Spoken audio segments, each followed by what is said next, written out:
And if you can make the inside as real to you as the outside is, you will truly know the kingdom of heaven and all that is in it.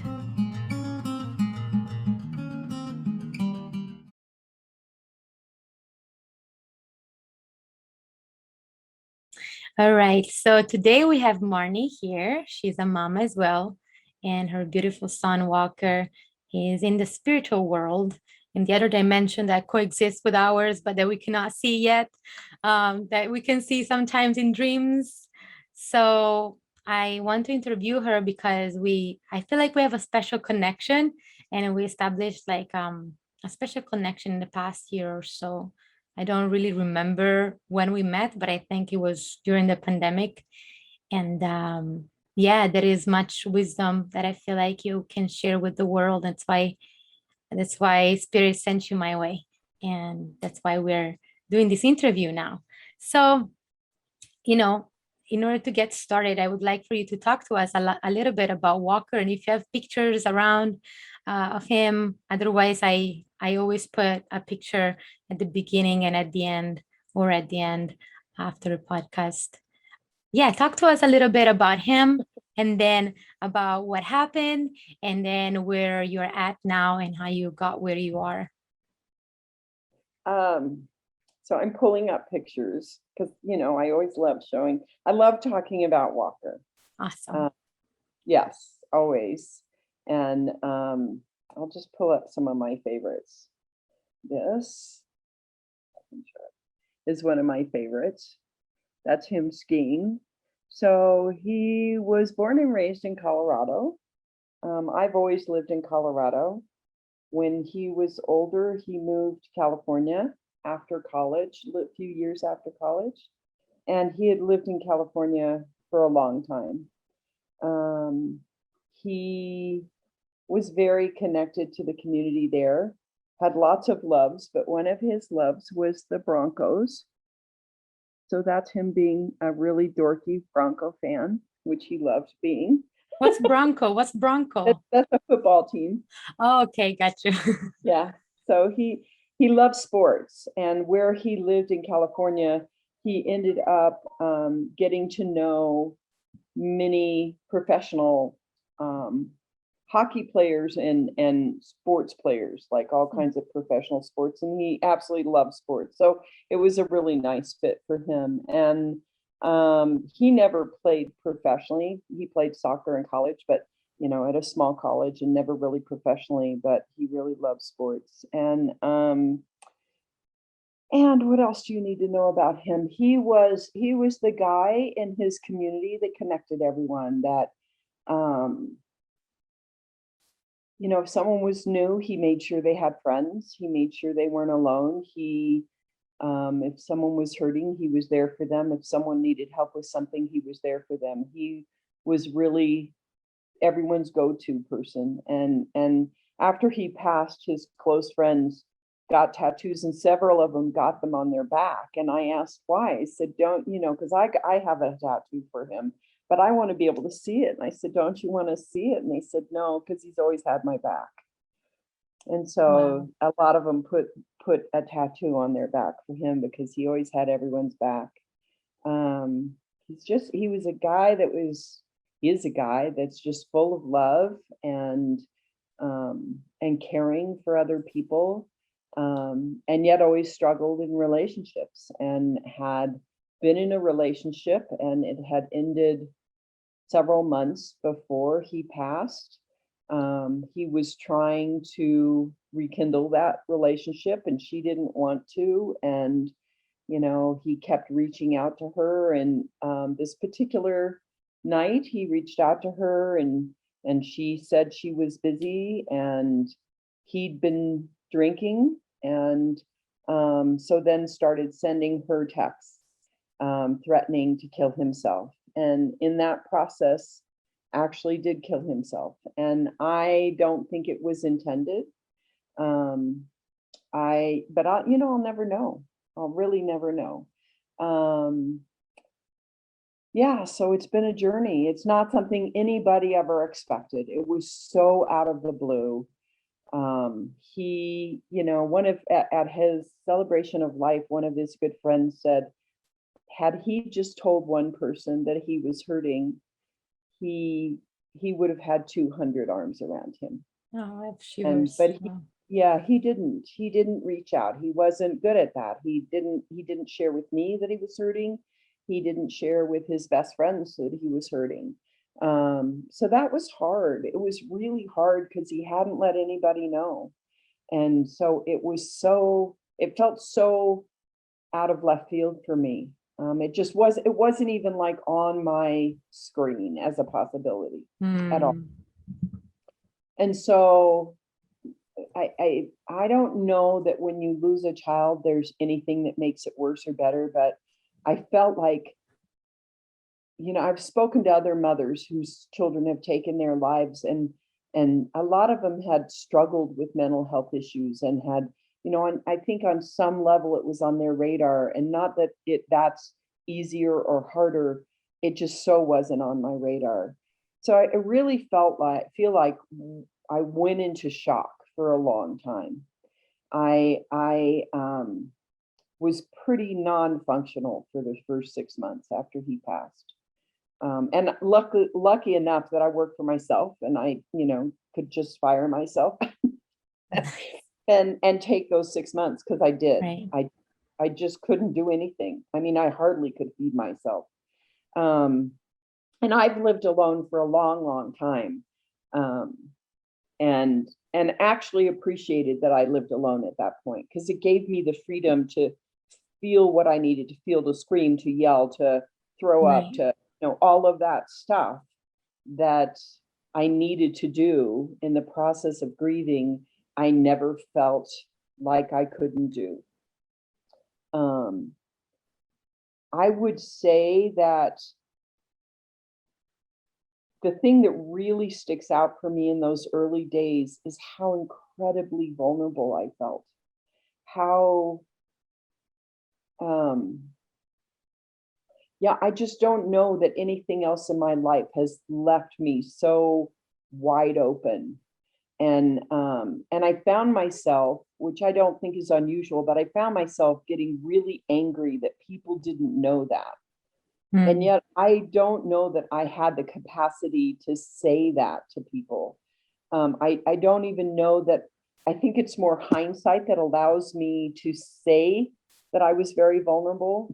And I think eventually I was able to identify that it was vulnerability. But at the time, it just felt like somebody could walk in the door wrong, and I was offended, and I was angry, and and actually that happened with some friends that came over. First of all, they came over unannounced, which I don't recommend. If you know someone who's lost someone, Right. I don't recommend going over unannounced. And one gal walked in and said, "So you lost your baby boy," just like that. And I know now, looking back, it was with the best of intention. Right. She was trying to reach out to me. At the time, I wanted to say, "Get the F out of my house," right? It was so difficult for me, so difficult for me. And there were just little things that people said that I just found really hard. So Can I that ask you a question about that actually? yeah, Sorry to interrupt you, but no, this came up like a few times now, and I feel like it's very important to talk about it, to talk about how we're not like you're not prepared for something like that, and nobody around you was prepared. So what would you suggest for the people that have to deal with somebody, or that are around somebody that has lost a child in this case, right? What would you so suggest not to say, not to yeah, do? yeah. I would tell you that there's two answers. There's an answer on one level, and then I think there's a greater answer. So the answer on the basic level is, what I can share with you are the people that said things to me that helped, right? And those were people who, first of all, said, I don't know what to say. that touched me so deeply because it was so honest. And I think that's part of it, is that I was so vulnerable. It was very hard for me to deal with people who weren't being authentic. Mm. And I think people were so uncomfortable around my grief that it was very hard for them to be authentic. So it's really not a match, right? But the people that were able to say to me, I honestly don't even know what to say, touched me very deeply, you know? And the people who said, I can't even imagine, you know, it was like, nope, you can't.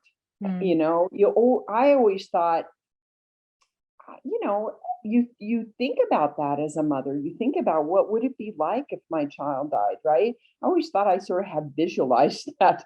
Oh no, my imagination couldn't frickin' touch this journey, right? Right. So that, I would say, there were really kind gestures. My sister gave me a handkerchief from my grandmother, which to me acknowledged my tears, acknowledged my sadness, and was something very touching from an ancestor. That to me was Mm. really cool.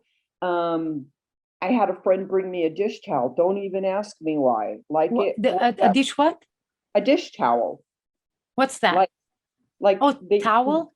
a towel, Oh, right? oh, oh, oh. Like, I don't know. Why the hell would you bring that to some? I don't know. Anyway, so there's just this weird thing that people really don't know how to deal with this in Mm. our culture at all. So that's the higher answer. Oh, and the other thing I would say that really helped was, a young couple who I know but didn't know really well, but her brother took his own life several years ago, and they came over and they sat down, and her husband looked at me and he said, "What's your favorite memory of Walker as a little boy?"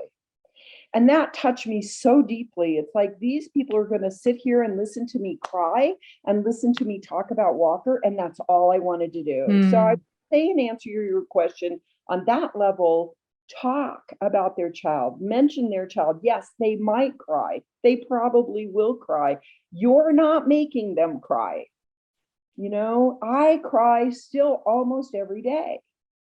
No one makes me cry. It's just that grief is there, and it's part of the journey. So, and it's, I think it takes, I don't even know what it is that it takes to be able to sit with someone in grief and let them have their feelings. Patience, understanding, empathy. The one thing you don't want to do is fix them. Mm. So then, the next layer to that is sort of the layer where I am now, and that's acknowledging what a cultural deficit this is for us. It is an extreme cultural deficit. People do not know how to deal with this in our culture.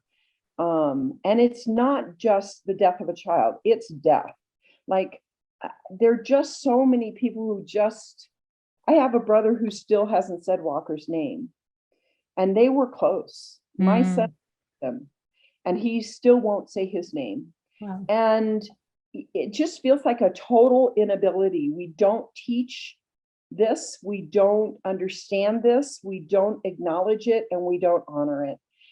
And I think that's where we need to go as a culture. So I'm hoping that, um, maybe one of the gifts of COVID will be that more and more people are grieving, more and more people are understanding how we don't deal with this as a culture, and maybe we can make some changes in that. Mm. Uh, as I talk about, my journey, I'll talk about what I did recently that really changed my perspective on that. But Yeah, that's why I yeah, want to do what I can to educate, and I know yeah, that I'm not the only one facilitating, but each one of you has so much that can be shared. yeah, And I know that I'm gonna rewatch this and take notes on what you said, not need we don't need to fix anybody. There is no need to fix anybody. There is yeah, nothing that we can do nor to improve the situation. I mean, yes, there is something that we can do to improve the situation, but not to fix anything. Um, and learning to sit there and just offer your presence. yes, I love that. I feel like, as you're saying, this is something that it's so uncomfortable that nobody talks about death in general. So so it's important what we're doing here. I feel like even if it's on a small scale, just these little interviews, I feel like people like you have entered my life for many reasons, not just to help me discover and explore how I connect with the spirit world, but also understand what is that they want to talk about. And that's why they want for us to do this podcast thing, because they want for people to talk about this, not to keep these things inside, because again, nobody knows how to deal with this. I didn't grow up. I learned English and French and maths and all this stuff, but there was no knowledge about life or how to live life or what happens after death. It's always been very uncomfortable. So somebody needs to talk about these uncomfortable things. So thank you so much. And yes, let us know what is that you wanted to talk about Well, now. I want to talk about something you just said, because I think it's Mhm. really important, and it sort of leads into, Walker's story is people don't talk about it. And in our culture, we're not taught to talk about it. And in our culture, especially men, but most of us are not taught to talk about our emotions, right? When you're grieving, you don't have a choice. It's like Right. in your face, it's so present for you. You don't really have a choice. Although I have seen people just shut it down, which is amazing to me, because there are days I wish I could. I don't really have that ability, but I think that that in a on a grander sense is a very important message.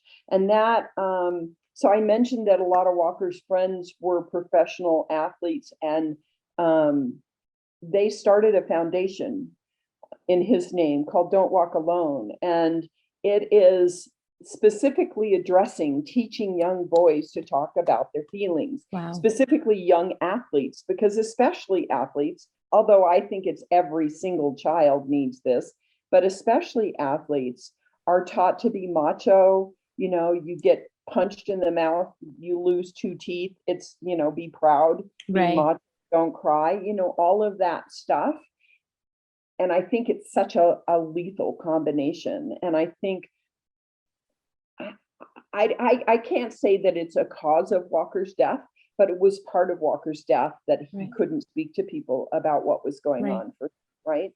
And so I do think that's a really important message on so many levels. Hmm. Uh, so like I said, I really spent the first 6 months sitting on the couch crying. I My sister-in-law sent me a book early on. It's okay that you're not okay. Um, it's a good book. In hindsight, I'm not sure it's a book that I would stay with. It was a perfect book early on for me. Um, and I couldn't read. There was no way Right. I could comprehend. I'm not even sure I could get words off the page at that point. It's still very hard for me to read, but it's getting better. So yeah, I should also say it's been almost 3 years since Walker passed. Just so people have a perspective. But I found that on Audible, and I listened to it, and one of the things, and this is more about me and my past, but I wasn't willing to take medication. And I was appalled at how people pushed medication on me. It was like people just kept saying, you need to take, do you want some Valium? Do you want, it was just mind boggling to me. Because I've never been a person that's relied on allopathic medicine. I have, I remember a fun story with Walker once where he was assessed for a learning disability, and we were in a meeting, and the woman that assessed him said she felt that he had some ADHD, and she recommended Ritalin, and Walker just busted up laughing. And she goes, why do you think that's funny? Walker goes, oh, hell, that's not happening. My mom won't even give me aspirin. It was so funny. And I just looked at her and I said, it's true. I won't even give him aspirin. It's not happening. So was it just really interesting. It was just really interesting to me, how how people really felt like I needed to be taking something to sleep. And there were many nights I didn't sleep and I wasn't going to take anything. But what I did do was listen to that book. And I probably listened to it at least 8 times, you Wow. know, and it just gave me something in my head. And then later on, one of the things that helped me was, brought me a little bit of peace was to watch, you're going to laugh, to watch videos of mediums. Like, I think I watched every video of every medium that's out there on YouTube, every Same. single one. Yes. I mean, I just kept watching them and kept watching them. And there was something that really, it made me feel better. And it wasn't like I really was taking in that I could connect to Walker that way. I wasn't even putting it on me. It was more that I could just see that, people were connected. I don't even know. So I would say early on, that's sort of where I got any sense of peace at all. But because we're a society that doesn't feel very well and doesn't like to be vulnerable, and I'm part of that society, immediately it was like, how do I fix this? How do I? Right. And I kept including that book, It's Okay That You're Not Okay, even though the title sort of says like, you just need to accept that this is where you are. There's this underlying thing like you need to work towards healing, right? So then I sort of took that on, like not sort of, I took it on in a big way. I started, I went to Helping Parents Heal, their Facebook page, which I highly recommend for parents. It's a great way to communicate. They had a lot of mediums on there. They had a lot of videos. This was in the depths of COVID at this point, right? So there were lots of mediums that they spoke to that did videos, that did gallery readings. That was fascinating to me. But there was just also really good information about parents out there. And one thing would lead to another. So I started taking classes, and I, would take this class and that class, classes about connecting more with your child. I would take classes. One of the classes I took was the 10 Lessons from Heaven. Jeff Jansen wrote a book where he had connected with people who'd had near-death experiences, and so I just kept taking classes, and I can tell you the information in those classes was good. I don't know that the information helped me. What helped me was to be with those people, to connect with other moms, to connect with other grievers, to connect with people who could say, oh God, yes, I've been there. I understand that. Who would let me sit in a group and just sob. And that was okay. I needed that. So for me, it was just like, thousands of dollars later, and this huge journey of trying to fix myself is what it really felt like. I was trying to heal myself. And I did the full gamut. I went all over the place, from trying to become a medium to I never did past life regressions, but I looked at it. I never, astral projection, I looked at it. Like, there's so much information out there. And as a parent, I was so desperate. And if anyone hinted that maybe I could have a deeper connection with Walker on the other side, I was there, right? I was so there. In that process of going to classes, I connected with a few people who were really sick, like really sick people who are out there supposedly helping those in grief who are so not healed themselves. So one of the things I would say is be very careful. Be aware that there are a lot of people out there who have created groups and who, profess to know what they're doing, who are very unhealthy. And I had some really bad experiences with a couple of people. And learn some hard lessons that way. I was already so vulnerable and so ripped wide open, to then have someone take advantage of that was really, really tough. and really set me back, like put me back in my beginning grieving. And so I would tell people to be careful, but I just listened to podcasts and took classes and read books. Well, not read books, listened to books, and anything I could sort of get my hands on, watched videos, anything I could get my hands on that was going to help me heal, right? And where I am now, after spending lots and lots of money on that, if someone asked me about that, I would say, reach out to a community, find a community, but the rest of it is a waste of money. It really, for me, it was. I can't speak for other people, but I would say for me, it was. For me, it didn't get me anywhere. And I'm not sure I knew where I was trying to go, Right. which may have been part of the problem, but I think in my heart of hearts, I wanted the pain to go away. Right. I wanted to fix me. I wanted to heal me. And I've heard people talk about the word heal, which I have a very hard time when it's used in this context, because we cut ourselves and our bodies do heal. We usually have a little bit of a scar, but they do heal. I don't think that's what happens with grief. I don't think it's what happens with loss, but I don't know that we have the words in our vocabulary that do explain what happens. So I had spent early on, really early in my,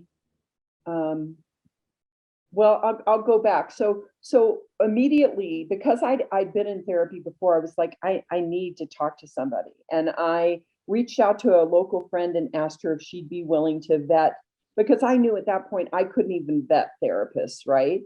And so would she be willing to vet local therapists, which I live in a tiny town, there weren't very many.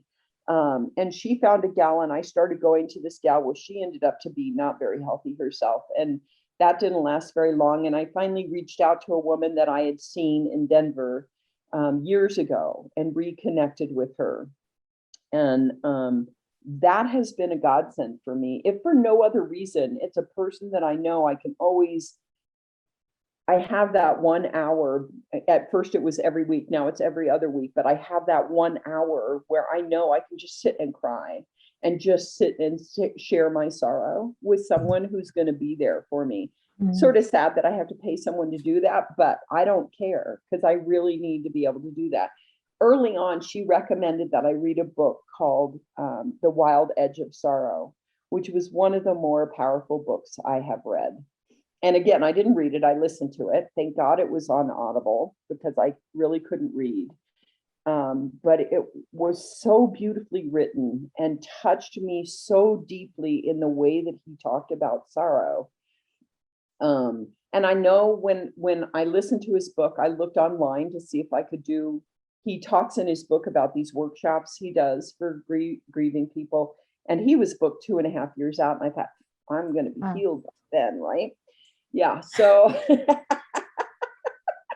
it's totally entertaining. Yeah. So about 2 months ago, I saw information that he was doing a Zoom class, a Zoom workshop. And so I signed up for that workshop, and I did it, I don't know, 2 or 3 weekends ago, maybe 4, I lose track of time. But and that, his book touched me then, but the workshop even more so brought me out of this need to fix myself. He, out of everybody I've read, and I've not found anybody else that honors grief the way that he honors grief. Like, he truly just says, you need to grieve, and you need to grieve in community. It doesn't work to grieve alone. You need to do this in community. And he talks about, I think he said at one point, the shamans of our future will be communities. And I think that's so true. I feel like out of all of the things that I've done, it's those, and I have several sort of clumps of friends now that are my communities, my grieving communities.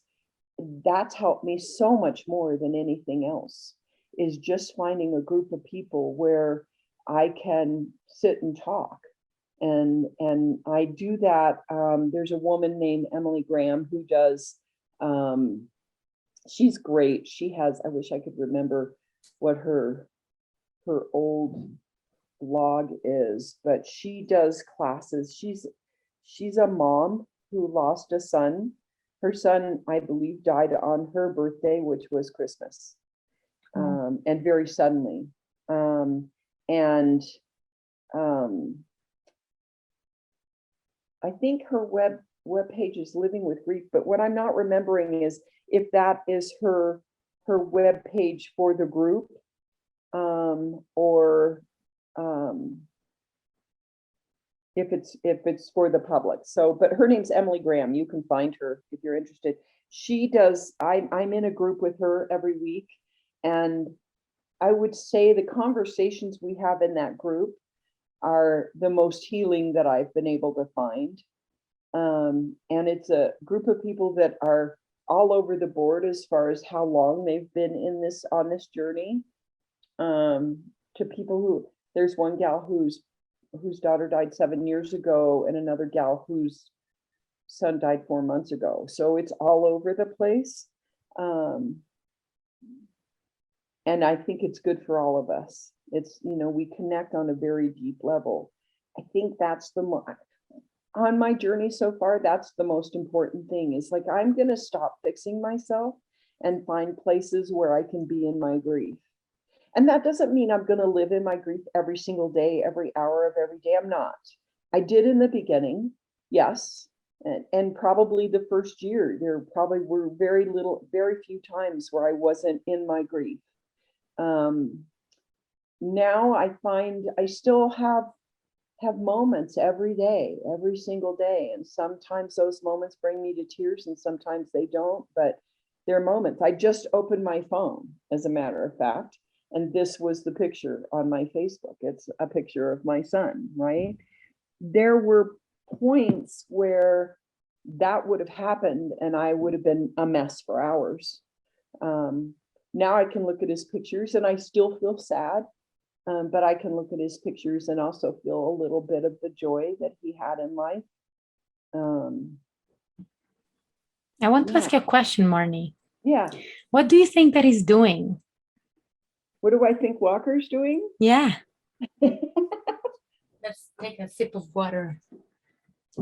Yeah, me too, all this talking. Well, I think there's a difference. I have to say that what I think he's doing probably has been tainted. Maybe tainted isn't the right word, by the readings that I've had. So I've gone to many mediums. And I also think that's one of the things that's helped me, is to go to mediums. It does help me. And I know other people that don't go and they don't have a desire to go and don't feel the need. For me, it does make me feel connected to Walker. It just does. So, early on, the very first reading I had wasn't good. I think it was too soon for me. It was at about 6 months, and all I did was sob through the thing, and pretty much everything she got was wrong. And now I understand that's sort of normal when your vibration is that low. It's hard for them to connect. But then it was just sort of devastating to me. I went into that with all these expectations. Right. After watching all those videos, I was Right. sure she was going to say, Walker's here, blah, blah, right? All of that. And that didn't happen. But then I went on to do other readings, and I saw things happen in readings. Like I had a friend get a very powerful reading from a woman that did it like live on Facebook. And this gal had contacted me right as this started and said, how do I watch this? And so she wasn't even on this woman's page or anything. She didn't even know. And immediately when she came on, this woman called her daughter by name and gave her an incredible reading. I watch those things, and yet I have to say there's still times I have doubt, right? And I go in and out of that doubt all the time. That said, I'll tell you that I do believe Walker is, I've had many mediums tell me he's with my dad. I think even if I hadn't seen a medium, I probably would picture that, because it's what I asked of my dad when I had found out Walker died. I said, I hope you were there for him, Dad. You know, that was my wish. So from what I've heard, they're hanging out big time, which means big trouble. Like they're getting in trouble big time. They're finding every possible way they can to get in trouble up there. Water fights, pranks, you know, you name it. The two of them are just wild. So I'm just picturing them rafting right now in the Grand Canyon. they would just have, you know, and both of them were definitely people, right? They connected with people. And I've heard that from mediums saying, you know, Walker's here and he's bringing in all these people, you know, there's just tons of people here and he wants me to meet them all. And when a medium says that to me, I know that's Walker, right? Because people don't know that about him. You know, there's an awful lot you can find out on Facebook, but when it comes to the essence of someone, you can't find that out. And that was really his essence. And I remember that reading when she said that, and I was like, oh, it's so right on. Like, there he is. It was the first time I really felt his essence in a reading. I had a reading recently that was so evidential, and I'd been saying to Walker, I really need to hear something from you that's not on Facebook, like something, you know, and this woman shared in depth Walker's death, which, you know, 2 years ago would have been devastating, a year ago would have been devastating to me. But listening to her share this was so powerful for me. She just, you know, there were lots of things she shared that no one knew except for his very best friends, and none of that was on Facebook, none of that was in social media, and that's really powerful for me. So when you ask me what he's doing, I think he's just up there having the best time he can, meeting as many people as he can every single day. I truly believe he's the one up there connecting me with all these other moms. And we haven't talked for a while, so I don't know if you know that I'm putting together weekends for moms who've lost kids.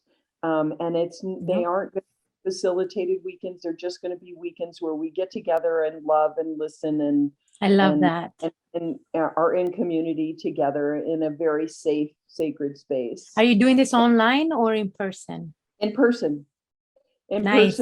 Because I was literally like, when you were talking about groups, I was like, I need to ask, because you replied to all the questions that I had in my mind. I was like, thanks, Walker. I don't even have to say anything.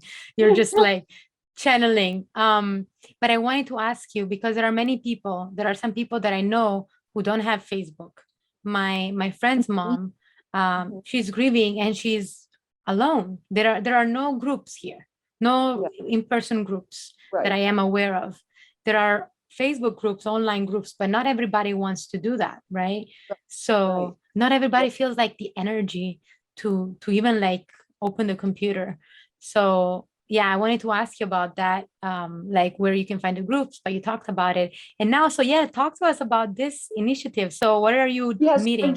I'm just starting to plan it. The first weekend will be in September, but I am what I think there should be a new word in the English language for when you're not tech savvy, like tech ignorant. Right? I want to help you. I'm learning so much. So I'm willing to help. I'm learning a ton, but it's a slow process, you know, and so I've got a Facebook page, but I don't really have information on it yet.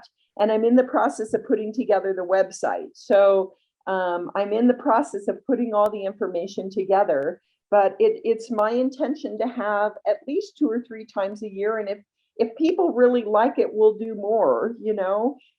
It's not something anybody's really going to own. So if people want to, you know, after I do a couple of these and we sort of have, you know, a paradigm or whatever for them, people may be able to do them on their own, you know, kind of thing. But it's just going to be a long weekend.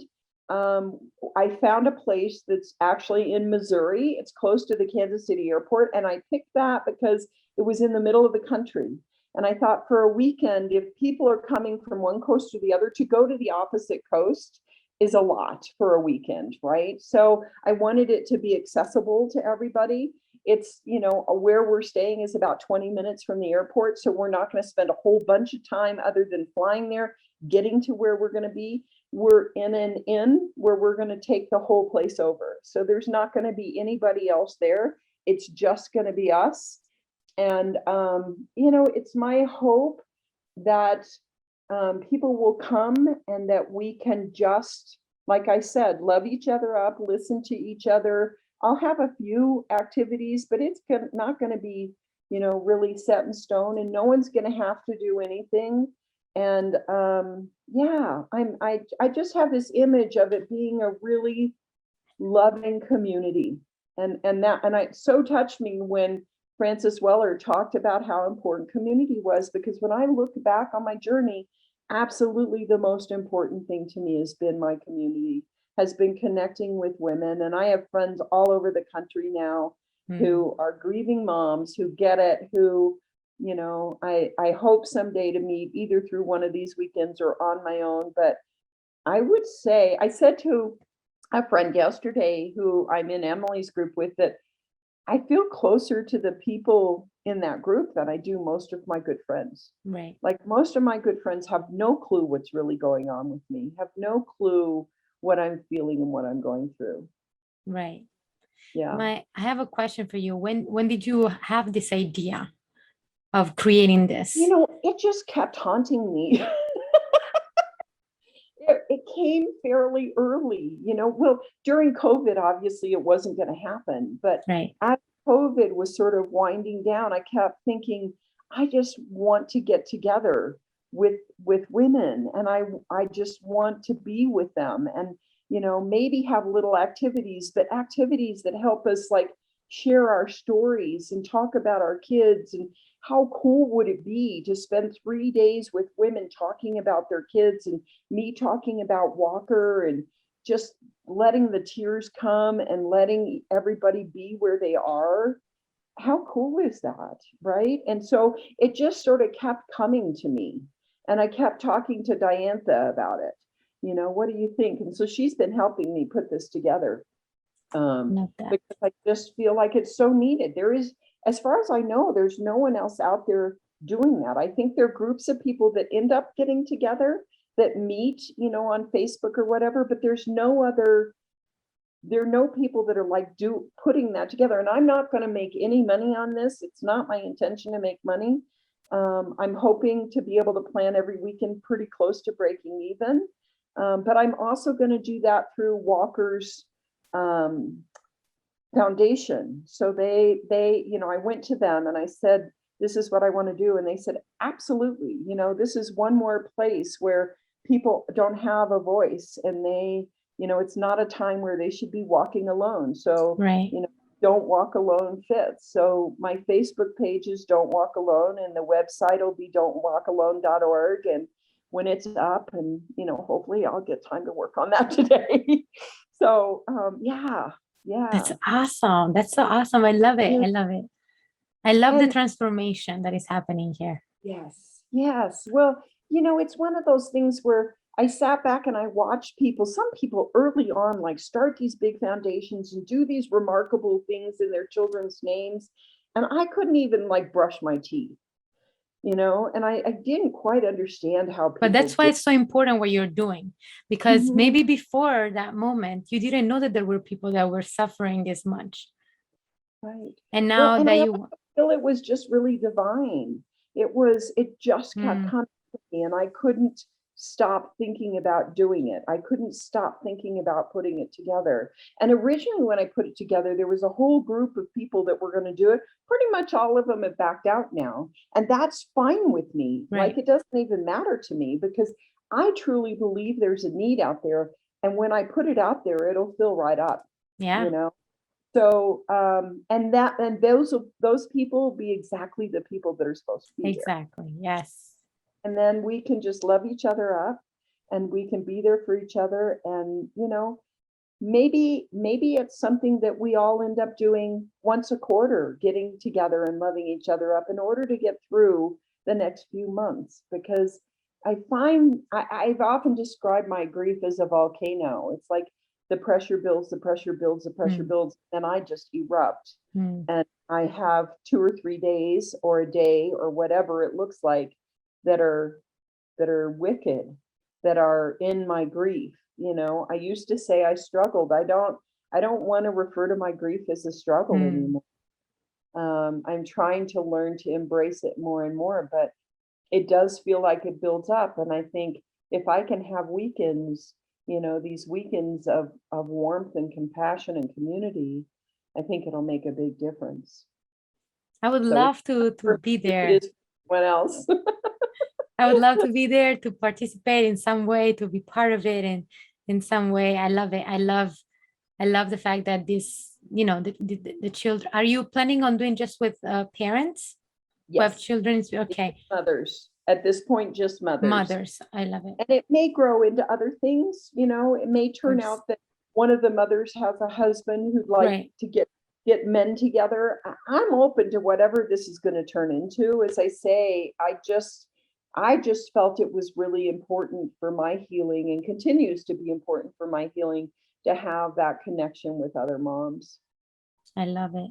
I'm so excited. Like, I cannot stay still, because I'm like, this is just an amazing way of I don't want to use the wrong words, but basically of making what you've gone through, transforming what you've gone through into something that can truly help others. Because not everybody has the strength to open a computer. Not everybody has the strength of putting this together. And it's not because you are different, but because you are learning to transform it in your own way, by accepting the fact that, by accepting where you are, without trying, as you're saying, to fix yourself, or to heal yourself the way that others want for you to heal yourself. I feel like there are so many good things that you said today, like so many things, even like earlier when you mentioned the fact that everybody wanted for you to get medicated. And I know so many people that, and they put it on Facebook as well, I feel like I need an extra of this pill because of how I'm feeling. And I feel so bad, and I feel like I don't know what to do. I would like to be able to do something. So I feel that you're getting something started, that it's going to be every time that we get something started here, I know that we are not alone. I know for sure that there is a higher power, and the messengers that this higher power sends our way, both in person on this earth, and in a form that it's not visible to us right now, to help us to make that possible. So, you put your personal strength, your personal power, and they come and meet you halfway and send you, as we were saying, the people that are supposed to be there. That might not be the people that you started with. Maybe the people that you started with were just meant to be there for you to get started. So I just love it. I love that you're following through with this thought that has been haunting you. And maybe this is another thing that we can talk about. When we have a thought that is haunting us, maybe we should go with that one. Maybe that's the one. I've always been that person.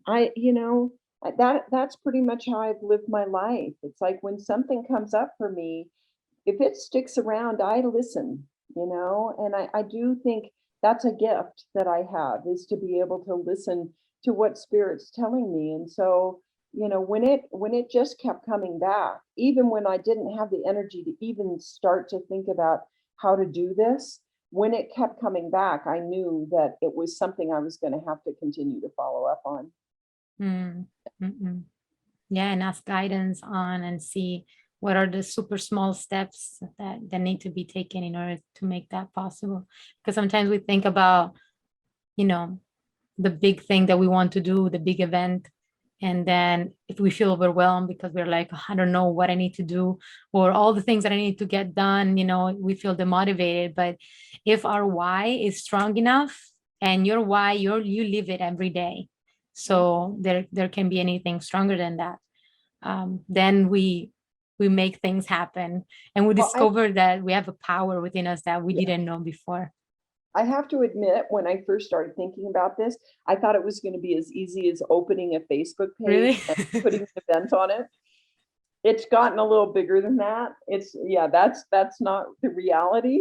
And so, but I also am finding that as I walk through this, I'm finding people who are there who can help me, like with the next step, who help me understand what I'm working on, because I know nothing about technology, like nothing.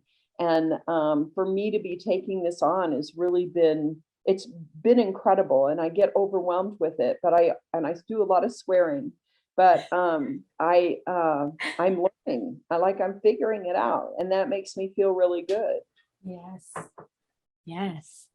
So That's what makes us feel good when we yeah. actually, I'm doing the same. I'm doing all these things and I'm like, I actually feel good. Now I understand. Like I'm interviewing you and I'm like, wow, I love the feeling of, it's like when you work out. I mean, I haven't worked out in like for real in a few years, but they say that after you work out, there is endorphin and you feel good. There is that feel good sensation. That's how I feel every time that I'm accomplishing, the small things. And now there is an extra story out there. And I know that people are going to feel inspired by you and they're going to be like, oh, I actually had a thought.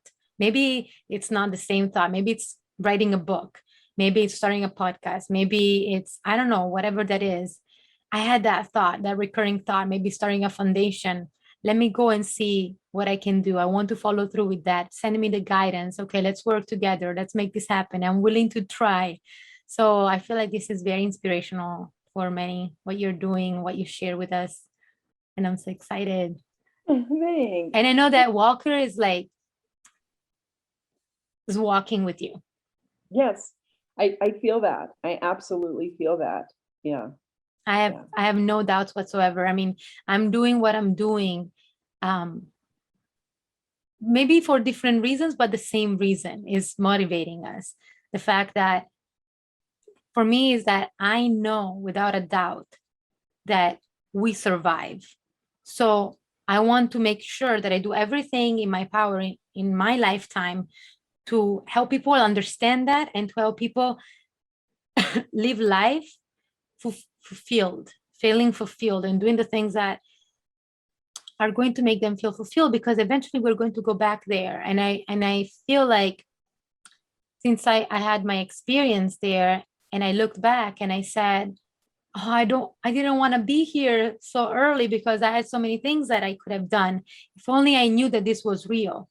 So now that I know that that is real, I'm not waiting to be perfect to get started. And that's to me like very important. Whatever I have, I share. And I know that I'm going to receive more and I'll share more. So, and being the reporter, because in this case, I'm being the reporter by interviewing people like you that you have had your own share of experiences. It's also like it's part of the journey and I love it. I love to be able to be there, look back and say, I've done everything in my power. That day I didn't really want to do this. I didn't really want to go and check my website and how to do this and that, but I did it. It was not that hard from this perspective. From our human perspective might seem a little, you know hard and overwhelming, It but does. if we think about the goodness that you're about to bring to this world, Mhm. it's Yeah, better to get to try everything rather than not try, yeah. because there are people that really really need that more than what you can possibly think, maybe even more than you, actually for sure, maybe more than you. And they are like already waiting for Marny. Where is Marny's group? Where is it? It's coming. It's coming. I know that, when we're going to watch this, maybe 1 year from now, in the description on YouTube, there are going to be all the links. This is the link to the website. This is the link to the next event the Marny is having. You can subscribe to the newsletter where you can receive blah, blah, blah, blah, blah. And we're gonna look back and say, do you remember that day? It started like an idea and I was working on it. And now there is this big event that I didn't even thought about that this was possible back, who knows? I don't know. Yeah, But big things, when we get started, they're like, yes, she did it. First move, keep yeah, going. yeah. I love it. I love it. Thank you. Thanks. Thank you so much, Marny. Do you have any last thoughts, things that you want to share with us? To those that are, maybe people are now feeling like, okay, this is awesome, but I don't feel that way, you know. Maybe they are at the beginning of their grieving journey, and they're like, I'm not laughing and smiling at all, you know, I'm feeling the complete opposite. So what would you tell them? What is there something that you could tell these people? I would tell them to honor that. I would tell them to be in that and to just stay there. For me, there was so much fear that I would be there the rest of my life.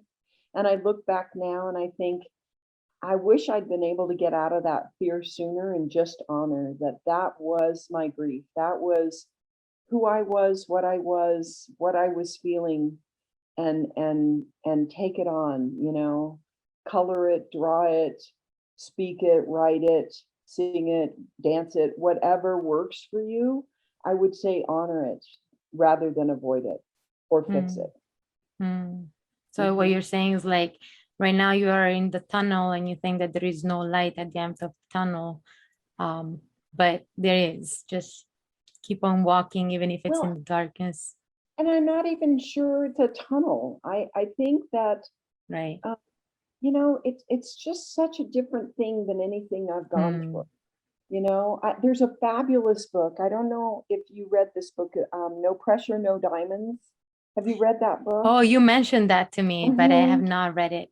No And it's pressure, written no by a woman diamonds. who was diagnosed with ALS at 35. And it's such a, she writes so beautifully about her journey and how, you know, early on she wasn't going to take on that she really had ALS and she wasn't going to die. And she saw shamans in Peru and she did this and she did that alternative. And, you know, and everybody was sending her, oh, you can fix this, right? And then she got to the point where she realized, no, this is my reality. Her journey is so similar to mine. It feels like I went through this whole thing of, number one, people trying to fix me, which pissed me off, but me trying to fix me, which didn't, right? That whole just juxtaposition, I guess is the word. Anyway, going through that, and then she got to this point of surrender, and she speaks about that so beautifully. And I really feel like that's where I've gotten to, is this point of surrender where I'm going, oh yeah, yeah, interesting. And how did she write the book? You told me, right? Oh yeah, so she only has the use of her eyes. And so she literally uses a computer where she types with her eyes. I have no idea how that works. There's technology beyond my understanding It's as well. willpower. But It's our but human you talk willpower. about, I mean, it must take her forever to write a paragraph, right? But it's beautifully written. And I think the end, you know, granted, she knew where her end was going to be. She's going to die now. She's been in hospice for 2 years, and normally people with ALS only live 2 years. So, you know, who knows when her end is coming, but she does know what the end of the road for her is. That was one of the things that was very hard for me in the beginning, was feeling like I was just going to spend the rest of my life sitting on my couch crying. And I look back on that now, and it's like, I'm glad I was able to honor that process as much as I did. I wish I'd honored it more. You know, Hmm. I wish I had just taken it on more. Um, and I think that in our society, tears are given such a bad rap, and they're really such a beautiful thing. One of the things that Francis Weller said in this workshop, and I have to preface this with, sometimes he quoted other people, so if he quoted someone else and I'm not remembering, I apologize. But he said, grief is a very difficult guest and a very holy guest. And I've just been holding that, you know, this is my holy guest who's with me now. And my life looks very different now than it did before. I don't spend as much time with people, and I was very outgoing and very social, and I often just choose not to do social things Hmm. um, because they just aren't comfortable for me at this point. So, yeah. Thank you so much. That's very precious advice, I feel, for all of us and for all those that are going to be listening. All right, stay with me a few seconds after I interrupt the for doing this. Recording, okay. I think it's awesome that you're doing this because I think it really is needed. Yeah, Yeah. I feel that. I feel like, should I wait to become a grief counselor or a therapist or a psychologist or whatever to get started, or to learn all the English vocabulary? No, I just feel like Spirit wants for me to get started, and then I'll figure things out. I already have awesome people like you that have so much that they need to share, and they need a platform, and I feel like I can provide this.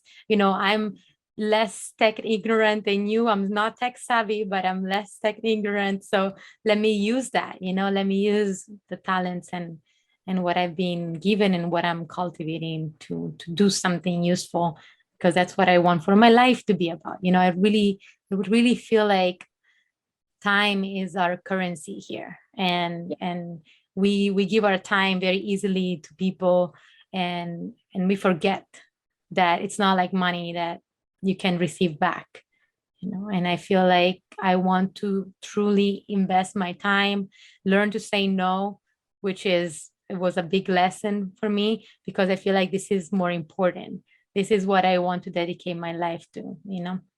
So I'm very grateful that I can do this with the tools that we have, even if it's not super technological, but who cares? The message is what matters here. And today was a beautiful, beautiful, beautiful messages. I'm so grateful. And now I understand why we were supposed to make this happen. So I always, and I've been feeling shivers while you were talking. So I know that we have not been alone all this time.